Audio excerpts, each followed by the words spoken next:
A Cinderella who saves not only herself, but her family and her kingdom? Yes, it exists, and it existed a long time before a lot of the feminist remakes that we know today. Madame Delnois's Clever Finette mashed up Tom Thumb and Cinderella, and showed her 17th century male contemporaries that Cinderella didn't always need to be as mild and meek as a mouse. Fucked up fairy tales with Liz. Once upon a time, a king and queen and their 3 children found themselves driven out of their kingdom when a neighboring king decided he wanted their lands for his. Eventually, the royal family sold off all of their riches until they could barely even keep bread on the table. Now what do? I suppose I have to get a job? Don't even suggest such a thing. We've already been driven to wearing paper crowns, and now you expect us to work? I don't see any other option. I can sew, and you can hunt. Perhaps I should make some nets, and you can catch what we eat. I'm a pretty good hunter, but that's a lot of food to catch every day to feed you, me, and our 3 daughters. Fuck the children, they're assholes. Tomorrow we'll take them on a long walk off a short path and lose them. The princesses were named Belle, Fleur, and Finette. The older 2 were vain, lazy, and cruel, so it's a little understandable why Mom might have wanted to lose them. But Finette, the youngest, kindest, and most resourceful, was listening to their conversation through the keyhole. She promptly dashed off to her fairy godmother with a freshly baked cake to bribe the woman into helping her. The journey was long, but she met a fancy little horse along the way who rode her there. Ooh, that cake looks delicious. It's got 2 pounds of butter in it. 2 pounds? Are you trying to kill me? I mean, I'll eat it, but at what cost? Godmother, my parents are planning to abandon us 3 girls in the woods. Okay, I'm going to give you some gold thread, and you can use that to wind a path to lead you back home. This is exactly how Finette led her sisters home after their parents' first attempt to abandon them. At first, the queen tried to gaslight the king into believing it was the girls' ghosts who had returned. But the young ladies proved they were flesh and blood, and so the parents had to give their abandonment plot another whirl. Back to her godmother, Finette went, riding that pretty little horse, and toting along some fowl this time as a thank you in advance gift. Okay, this time I'll give you a little bag of ash with a hole in it, and that will wind a path for you to find home. But riddle me this. Why didn't you leave your 2 good-for-nothing sisters behind when you had the chance? Because they are my family. Bringing them home is the right thing to do. And what did they do to you when you got home? They bullied me and beat me black and blue like they always do. Leave those 2 hateful hellions behind this time. Otherwise, you're on your own. So as you can see, our Cinderella character does start out pretty meek. But an aspect of Clever Finette I really love is that we see growth in her character. She will eventually learn to stand up for herself as the tale progresses. Before we get there, though, Finette does disobey her fairy godmother's request, and she saves her sisters along with herself the 2nd time. So when the girls are abandoned on a 3rd attempt, this time they have to figure out a path home for themselves. They tried trailing peas behind them, but that ended up as food for the pigeons. Now they were left alone in the forest, starving, and Belle and Fleur began squabbling over who got to eat a single acorn. Give it to me! No, it's mine! Sisters, for fuck's sake, just plant the acorn. There's plenty of wild cabbage to survive on while it grows into a beautiful tree. This is how the young ladies began to survive in the forest, with the older girls bullying Finette into taking care of them. The tree grew astonishingly fast, and Finette began climbing it each day to see if she could spy the home of a good Samaritan that they could move to. Eventually, she spied a glorious house made of gemstones, so the girls decided to hoof it there. Unfortunately for them, the house was owned by a bad Samaritan, which is an oxymoron. But whatever. It was an enormous ogre woman who answered the door. Well, don't you all look delicious? Oh boy. Oh, don't worry. I'm not going to eat you right away. You can provide me with some hard labor first. Except for the little one. Me? I'm going to eat you for my salad.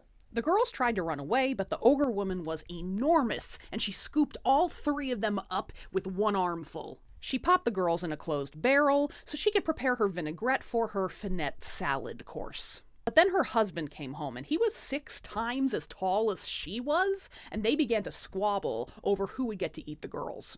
I smell little girls. I want to eat little girls. Give me a little girl kebab. No, these little girls are not for eating. Then how come you're holding a bottle of little girl salad dressing? I'm simply preparing it for later. No, you want to eat them all by yourself. No.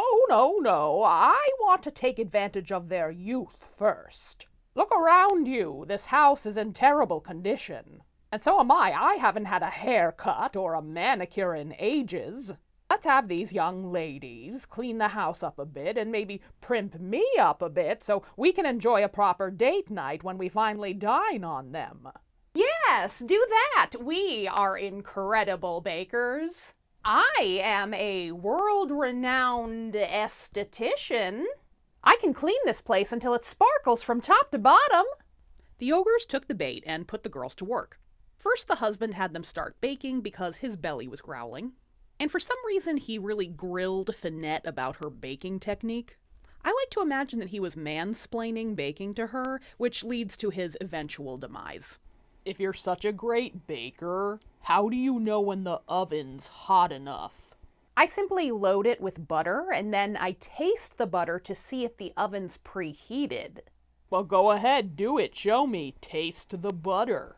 But I'm such a little girl, I can't reach the back of that big oven. If only I had a big man who could. Oh, I'm a big man. The ogre walked into the enormous oven to taste the butter, and Finette closed the door on him, burning him to a crisp. Next up was Wifey to deal with. Madam Ogre, may my sisters and I offer our services to curl your hair and massage your scalp in preparation for your little girl feast? The higher the hair, the closer to the sky, where my cousin, the giant, lives. There are giants in the sky? The 3 girls began curling the ogre woman's hair, chatting her up like the best salon ladies do, and then Finette picked up a hatchet and beheaded her, which I'm sure some salon ladies would love to do to their customers. The surface industry is rough, folks. This is fabulous! We own this amazing house now and all of the riches in it! And no one's gonna bother us because they think an ogre lives here. Everything really did work out, didn't it? Well, not for you. You seriously think we're gonna let you join the fun? You are the house staff now, bitch. So get to work, or that hatchet is going to make mincemeat out of you next. Finette begrudgingly took on the role of servant once again, mostly because her older sisters did their talking with their fists. She worked all day long and spent her free time in the evenings by the hearth, while her sisters went out partying every night. See, the local prince loved to throw parties on the reg. Belle and Fleur would come back with loads of party favors and tons of stories to brag about. But one night, as she was mourning her life among the cinders, Finette noticed a flash of gold in the bricks. She felt around and pulled out a tiny key. While her sisters were out, Finette explored the house and discovered that the key opened a trunk that was just full of gowns and jewelry and other goodies. So she cleaned herself up, put together the most fabulous outfit she could devise, and took herself out to the ball. From that day forward, Finette was the talk of the town. The trunk would give her new things to wear every time she opened it. Everyone at court wanted to know who she was, and Finette would coyly tell people that her name was Cendron, which is a French term for ash. One night she overstayed her welcome a bit, and she was in a rush to get home before her sisters when one of her shoes fell off. A red velvet slipper encrusted with pearls and diamonds. The prince, whose name was Prince Chéri, found the slipper and became a little too obsessed with it. He grew thin and wan and bedridden, and he was convinced the only thing that could help him was finding the lady who could fit the slipper. You know the drill. Now, women got to visit the palace to try on the slipper in this version, and Finette waited until the day her sisters were going because I think she wanted to show them up. First off, she pulled out the most incredible sounding outfit from the trunk, and I will describe it now. A gown of blue satin covered with stars of diamonds, a sun made of them on her head, a full moon on her back. I'm not sure what that means exactly. I'm imagining just like a huge circle of diamonds. all shining so brilliantly you couldn't look at her without flinching. Damn, girl! As she stepped out her front door, Finette was surprised to find the little horse she used to ride to her godmother's waiting to ride her to the palace. And the horse was all gussied up too, in bells and ribbons. Finette hopped on, and they made such beautiful music as they rode down the road that Belle and Fleur heard it, and they turned and they recognized Finette for the first time. As Finette trotted past them, the horse kicked up and splattered the sisters with mud. And Finette laughed in delight, and she declared, I despise you. When Finette tried on the slipper successfully, the royal family immediately proposed that she marry Prince Cherie, but at first she refused.